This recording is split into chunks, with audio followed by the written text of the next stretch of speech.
Hi, it's Anika from Living for Later. So I want to talk to you from the point of ever after. All of us are going to have a ever after. If you read any fairy tale stories, they normally end with happily ever after.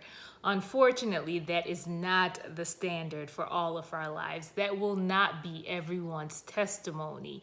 We have a choice in terms of what comes before that ever after. Is it going to be happily ever after with God or tormented ever after with the devil? And I have been meditating on 1 John 2:15 through 17 the last few days. And verse 15 through 16 says, "Do not love the world or anything in the world. If anyone loves the world, love for the Father is not in him. For everything in the world, the lust of the flesh, the lust of the eyes, and the pride of life comes not from the Father, but from the world." This verse 17 gripped me when I read it. It says, "The world and its desires pass away, but whoever does the will of God lives forever." The world and its desires pass away, but whoever does the will of God lives forever.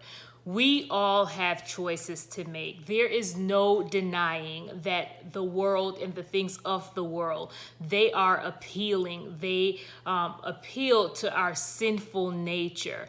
And let's just be honest, they are fun, but they come with a consequence. And the reality is that they are all going to pass away. It won't last forever. It will perish, and we will end up perishing right along with it if we make the choice to pursue the things of the world, to pursue our fleshly desires. But this passage lets me know that whoever does the will of God lives forever. If my decision now is to say yes to the Lord, to say yes even when the things of this world are calling me, if I choose to say yes now, there will be a happily ever after. I think sometimes we're so caught up in living in the moment and we miss sight of the fact that there is an eternity awaiting us. We make the choice in terms of what is going to be our ever after. So I just want to encourage you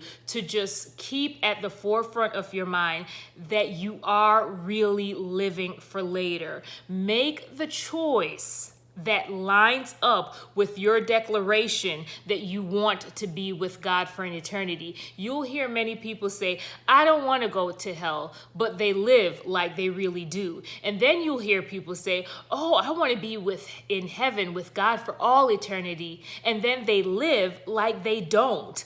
Allow your actions to line up with whatever it is that you're confessing, right? So again, I'm going to end there, but I just want to throw it out there. What is going to be your ever after? And do your daily actions support what you're claiming you want to be your ever after?